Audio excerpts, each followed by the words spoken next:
9월 19일 새벽 예배를 시작하겠습니다. 사도신경으로 우리의 신앙을 고백하시겠습니다. 나는 전능하신 아버지 하나님 천지의 창조주를 믿습니다. 나는 그의 유일하신 아들 우리 주 예수 그리스도를 믿습니다. 그는 성령으로 잉태되어 동정녀 마리아에게서 나시고 본디오 빌라도에게 고난을 받아 십자가에 못 박혀 죽으시고 장사된 지 사흘 만에 죽은 자 가운데서 다시 살아나셨으며 하늘에 오르시어 전능하신 아버지 하나님 우편에 앉아 계시다가 거기로부터 살아있는 자와 죽은 자를 심판하러 오십니다.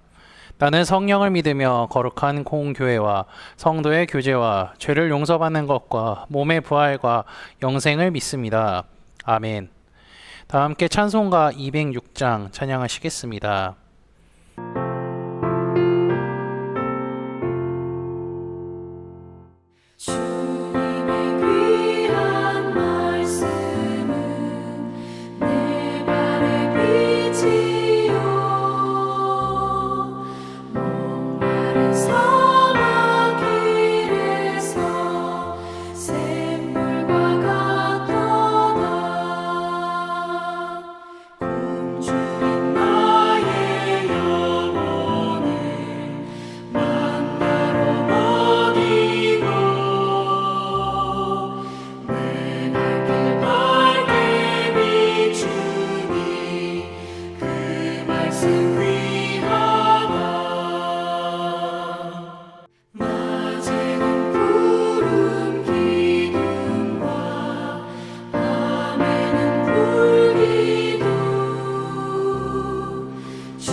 오늘 우리 공동체의 말씀 묵상 본문은 사사기 19장에서 21장까지입니다. 그중 19장 16절에서 21절을 제가 봉독하고 말씀을 나누도록 하겠습니다. 저녁 때에 한 노인이 밭에서 일하다가 돌아오니 그 사람은 본래 에브라임 산지 사람으로서 기브아에 거류하는 자요 그곳 사람들은 베냐민 자손이더라. 노인이 눈을 들어 성읍 넓은 거리에 나그네가 있는 것을 본지라. 노인이 묻되 그대는 어디로 가며 어디서 왔느냐 하니 그가 그에게 이르되 우리는 유다 베들레헴에서 에브라임 산지 구석으로 가나이다. 나는 그곳 사람으로서 유다 베들레헴에 갔다가 이제 여호와의 집으로 가는 중인데 나를 자기 집으로 영접하는 사람이 없나이다. 우리에게는 나귀들에게 먹일 집과 여물이 있고 나와 당신의 여종과 당신의 종인 우리들과 함께한 청년에게 먹을 양식과 포도주가 있어 무엇이든지 부족함이 없나이다 하는지라. 그 노인이 이르되 그대는 안심하라. 그대의 쓸 것은 모두 내가 담당할 것이니 거리에서는 유숙하지 말라 하고 그를 데리고 자기 집에 들어가서 나귀에게 먹이니 그들이 발을 씻고 먹고 마시니라. 아멘. 사사기 17장이랑 18장은요 사사기의 배경으로 미가라 하는 집에 관한 내용이 나오죠. 부자였던 그의 집에 있었던 사건을 통하여서 이스라엘 사회뿐 아니라 제사장들의 상황이 어땠는지 우리는 성경 공부를 통해 배웠습니다. 하나님을 잊고 자신의 맘대로 살아갈 뿐더러 그 어디에도 하나님을 찾는 사람은 아무도 없었습니다. 17장, 18장은요 평신도의 이제 타락에 대한 내용이 주를 이루었다면요 19장은요 제사장의 타락의 모습을 보여주면서 이스라엘 당시의 사회와 종교가 어땠는지 보여주고 있습니다. 19장에는 어떤 레위 사람이 등장하죠. 그는 레위 지파 사람으로서 제사장입니다. 그리고 에브라임 산지 구석에 거주했다라고 하죠. 레위 지파는 분깃으로 받은 땅이 전혀 없습니다. 그렇기에 나머지 11지파 속에서 살아가면서 각 지파에서 영적인 일을 해야 했습니다. 그래서 그는 에브라임 지파의 영적인 일을 담당하던 사람이었죠. 그런데 이 사람이 특이한 행동을 합니다.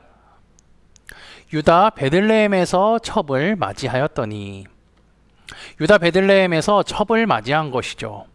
그런데 이 첩이 행음하고 남편을 떠나서 자기 고향으로 돌아갔습니다. 우선요, 유다 제사장이 베들레헴에서 첩을 맞이한 것은 하나님께서 말씀으로 제사장이 해야 할 기준을 알려주셨음에도 불구하고요, 사사시대 당시 제사장들은 그것을 지키지 않았다는 것을 의미합니다. 그래서 그 사회 분위기에 맞게 제사장들도 첩을 두는 것이 당연하게 여겼습니다. 그런데 이 제사장이요, 도망간 첩을 어떻게 하죠? 다시 데려오려고 베들레헴을 찾아갑니다. 거기서 3일 동안 먹고 마셨습니다. 그리고 장인의 권유로요, 하루를 더 보냅니다. 여기서 끝이 아니죠. 이제 돌아가야 됩니다. 그렇지만 하루를 또 보냅니다. 5일 동안 베들레헴에 있었던 거죠. 제사장은 하나님의 일을 해야 하는 사람인데 지금 첩을 데려오기 위하여서 베들레헴에 갔고요. 그곳에서 한 것은 뭐죠? 먹고 놀고 마시는 것이었습니다. 이렇게 생활이 개판인 제사장이 안식일이 다가오자 다시 에브라임으로 돌아가려고 합니다. 안식일 전날에 에브라임에 도착해야만 제사장의 임무를 수행할 수 있기 때문에 그가 부랴부랴 이동을 하죠. 이제 베들레헴을 떠났습니다. 그리고 여부스 근처에 도착했습니다. 당시 여부스는요, 이방인의 땅이고 이것이 의미하는 것은 이스라엘 백성들이 아직 가나안 민족들을 다 쫓아내지 못했음을 의미하죠. 어쨌든 이 여부스 땅을 지나고 있는데요, 해가 지고 있습니다. 그 레위인은 해가 지고 있지만 이 여부스 땅은 이방인들의 땅이기 때문에 기브아로 가자고 합니다. 기브아는요, 베냐민 지파 사람들의 성이기 때문에 그곳에는 자신들의 동족 이스라엘이 살고 있었던 거죠. 레위인과 첩 그리고 종은요, 기브온에 무사히 도착했습니다. 그리고 이들은 잠잘 곳을 찾기 위해 성 안의 넓은 거리에 앉아 있었죠. 이들이 왜 이렇게 행동했냐면요, 유대인의 문화와 풍습 중에는 자기 마을에 이방인들이 오게 되면 그들을 접대해서 잠잘 것, 먹을 것, 그것을 해결해 줘야 하는 문화가 있기 때문이죠. 그런데 이 타 지역 사람들이 왔음에도 불구하고 아무도 데려가라는 사람이 없습니다. 기브아에 단 한 명이라도 그들을 자기 집으로 데려가려고 하는 사람이 없습니다. 왜 이렇게 유대인들의 전통이 지켜지지 않은 걸까요? 왜 아무도 레위인과 그의 첩, 종을 데려가지 않은 걸까요? 그것은요, 이스라엘의 왕이 없었기 때문입니다. 이스라엘의 왕이 없었기 때문에 자기 맘대로 생활하고 행동한 거죠. 그들이 원래 갖고 있던 전통, 율법 이런 것들은 다 치워버리고 상관없이 자기들 마음대로 산 것을 의미합니다. 이 레위인 여행객들은 놀랬을 거죠. 왜냐면요, 이스라엘의 민족 풍습에 따라서 자신들을 데려가서 먹여주고 재워줄 사람이 있어야 하는데 아무도 나타나지 않은 것입니다. 그렇게 실망하고 좌절하던 중에 어떠한 노인이 그들을 자신의 집에 데려갑니다. 이 사람은 유대인의 풍습과 율법을 잘 알고 있었기 때문에 이들이 성 안에 있는 것을 보고 데려가려고 하고 데려간 것이죠. 노인이 왜 여기 있는지 물어봤습니다. 그러자 이 레위 제사장은요, 여호와의 집으로 가는 길이라고 언급하면서 그 노인을 향해 동정심을 유발하게 하려고 하죠. 이 제사장은 어떻게 보면 개판인 제사장입니다. 생활이 아주 자기 마음대로입니다.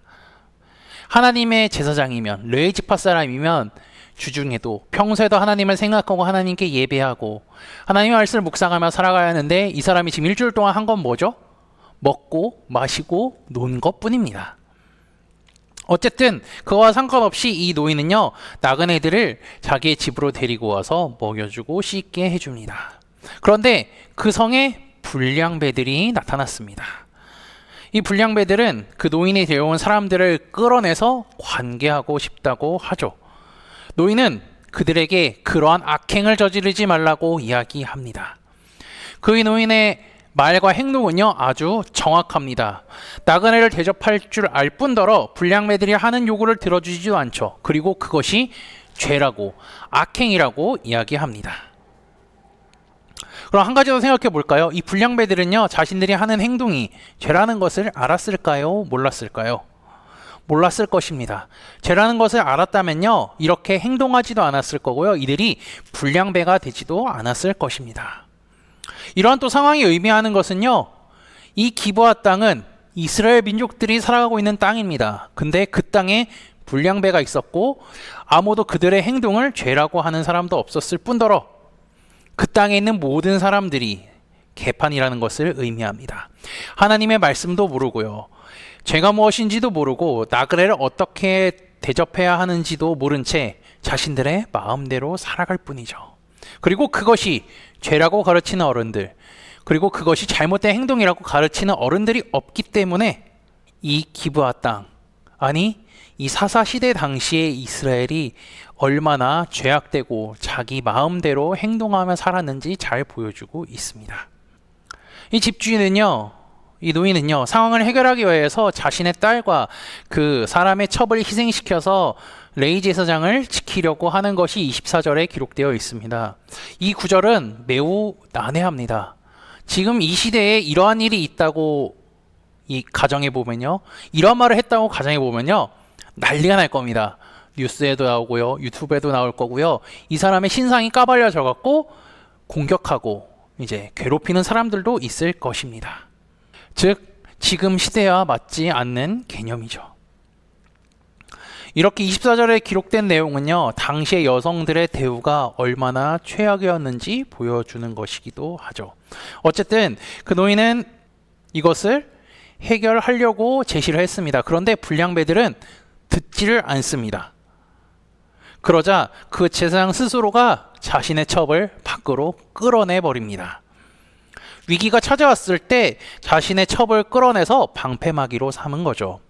이 사람은요, 용기도 없고요, 싸울 생각도 없고요, 그리고 그것이 죄라고 얘기하지도 않고요, 그냥 이 상황을 모면하려고 합니다. 이처럼 사사시대에는 용기 있는 사람이 없었던 것입니다. 이 사람이 제사장답게 딱 그 불량배들 앞에 서서 당신들이 하는 행동이 죄다, 그리고 당신은 하나님 앞에 회개해야 한다, 이렇게 이야기해야 하는데 그러지 못합니다. 왜냐하면요, 자신의 목숨이 날아갈까봐 무서워했던 거죠. 그만큼 사사시대에는요, 제사장, 지파 지도자들을 비롯한 모든 사람들이 하나님의 말씀도 있고 율법도 있고 하나님도 잊은 채 그냥 살아갈 뿐입니다. 그리고 이 첩은 어떡하죠? 밤새 괴롭힘을 당하고 결국 죽게 됩니다. 남편인 제사장은 그녀가 죽음에 이르는 것도 외면하고 아침이 되자마자 어떡하죠? 그 시체를 가지고 그냥 자신의 집으로 돌아갑니다. 왜냐하면 이제 안식일을 준비해야 되기 때문에 그냥 돌아간 거죠. 그리고 그 시체를 토막내서 각 지파로 보내서 선동과 날조를 하게 됩니다. 사사시대가 이처럼 매우 악했습니다. 근데요, 우리가 살아가는 이 세상도 매우 악한 것 같습니다. 세상은 예나 지금이나 죄악이 가득하죠. 그런데 지금 세상은 또 어떻습니까? 교회를 다닌다고 하는 사람들, 자신들이 그리스도인이라고 하는 사람들도 점점 타락해져 가고 있습니다. 심지어 목회자들도 마찬가지입니다. 하나님의 말씀을 잊어버리고요, 세상이 추구하는 것들을 그대로 받아들여서 하나님보다 세상적인 것들이 더 최우선이라고 말하고 살아가고 있는 거죠. 우리 시대는 점점 사사 시대와 비슷해져 간다고 제가 방금 얘기했죠. 그럼 우리는요, 이러한 시대 가운데 어떻게 살아야 할까요? 하나님의 말씀을 믿어야 합니다. 그리고 그것을 그대로 지켜서 살아가야 하죠. 그것에 그쳐서 안 됩니다. 왜냐하면요, 사사시대 이스라엘 백성들이 이렇게 타락할 수밖에 없었던 이유, 그것은 무엇일까요? 사사기 2장 20절에 해답이 있습니다. 여호와께서 이스라엘에게 진노하여 이르시되 이 백성이 내가 그들의 조상들에게 명령한 언약을 어기고 나의 목소리를 순종하지 아니하였은즉. 조상들에게 명령한 언약을 어기고요, 하나님의 목소리를 순종하지 않았다고 합니다. 조상들에게 명령한 언약은 무엇일까요? 우리가 여호수아 1장 6절에서 8절을 보시면 잘 나와 있습니다. 강하고 담대하라고 하나님 말씀하셨고요, 그리고 율법을 다 지켜 행하라고 하셨고, 율법책을 내 입에서 떠나게 하지 말고 그것을 주야로 묵상하라고 하셨죠. 그런데 이러한 신앙교육을 전혀 하지 못했던 것입니다. 아니, 안 한 거라고 할 수 있습니다. 즉, 하나님의 말씀을 믿고 지키며 살아가야 하는 것을요, 나만 하는 것이 아니라 나의 자녀에게, 후손에게 가르쳐 지켜야 한다는 것이죠. 그런데 여호수아 시대에 남아있던 이스라엘 백성들은 아무도 그러한 것을 하지 않았던 것입니다. 사사시대와 비슷해져가는 이 세상을 사는 우리들은요, 믿음을 끝까지 지키며 살아가야 합니다.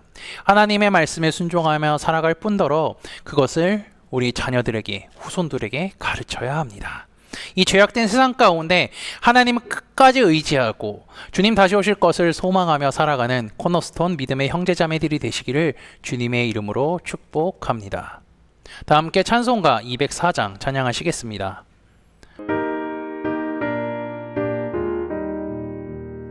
주의 말씀 듣고서 주내 가는 자는 반석 위에 터닫고 집을 지은 같아. 비가 오고 물나며 바람 부딪혀도 반석 위에 세운 집 무너지지 않네. 잘 짓고 잘 지세 우리 집 잘 지세. 만세 반석 위에도 우리 집 잘 지세. 주의 말씀 듣고도 행치 않는 자는 모래 위에 터닫고 집을 지은 같아. 비가 오고 물나며 바람 부딪힐 때 모래 위에 세운 집 크게 무너지네. 잘 짓고 잘 지세 우리 집 잘 지세. 만세 반석 위에도 우리 집 잘 지세. 세상 모든 사람들 집을 짓는 자니 반석 위가 아니면 모래 위에 짓네. 우리 구주 오셔서 지은 상을 줄때 세운 공로 따라서 영영상벌 주리. 잘 짓고 잘 지세 우리 집 잘 지세. 만세 반석 위에도 우리 집 잘 지세. 다 함께 기도하시겠습니다. 하나님 아버지 감사합니다. 추석 명절을 통해 가족과 즐겁고 행복한 시간을 보내게 하시고 쉼의 시간을 허락해 주심에 감사합니다. 하나님께서 우리에게 허락하신 가족을 주심에 감사하고 우리의 가족을 위하여서 중보하는 우리가 되게 하옵소서. 지난주 말씀을 기억하며 기도합니다. 하나님의 기쁘신 뜻을 정한 다니엘은 하나님의 말씀에 순종했을 뿐 아니라 겸손한 사람이었음을 기억합니다. 다니엘은 느부갓네살 왕의 꿈을 해석하기 위해 세상의 방법을 찾지 않고 하나님께 기도했습니다. 하나님께서는 그의 기도를 들으시고 그 꿈과 해석을 환상으로 보여주셨습니다. 하나님의 은혜로 느부갓네살 왕의 총애를 받게 된 다니엘은 이 모든 것이 자신의 영광이 아닌 하나님의 영광임을 고백하고 주님을 찬양했습니다. 그뿐 아니라 자신을 위하여서 중보해준 기도의 동역자들을 잊지 않았습니다. 하나님, 우리도 다니엘과 같이 어떠한 일이 생기든 하나님께 기도할 뿐 아니라 하나님의 영광을 높이며 살아가게 인도하여 주옵소서. 아울러 나에게 보내주신 우리 기도의 동역자들을 잊지 않고 그들을 위해 중보하며 살아가게 인도하여 주옵소서. 사사시대에는 하나님을 알지도 못하고 섬기지도 않았으며 죄악이 가득했던 시대임을 기억합니다. 과거에만 그랬던 것이 아니라 지금 이 세상도 사사시대와 같이 되어가고 있음을 잊지 않게 하옵소서. 사사시대 이스라엘 백성들처럼 하나님을 잊고 모르고 죄악 가운데 살아가는 것이 아닌 주님을 올바르게 믿고 말씀을 기억하고 행할 뿐 아니라 우리의 자손들에게도 그 말씀을 전하며 살아가는 우리가 되게 하옵소서. 예수 그리스도의 이름으로 기도합니다. 아멘. 이 시간 합심으로 기도할 제목들을 나눕니다. 먼저 형제자매들의 고통을 위해 기도해 주시고요. 복음을 듣고 구원받는 사람이 많아지기를 위해 기도해 주시기 바랍니다. 지난주일 들었던 말씀을 기억하며 기도하시고 교회를 이끌어 가시는 사랑하는 담임 목사님과 사역자들을 위해 기도해 주시기 바랍니다. 오늘 진행되는 목회자 세미나를 위해 10월에 있는 준교인 수련회를 위해 소그룹원들을 위해 우리 환우들의 회복을 위해 각자 가지고 계신 기도의 제목들을 놓고 기도하시기를 바라며 오늘도 주 안에서 승리하십시오.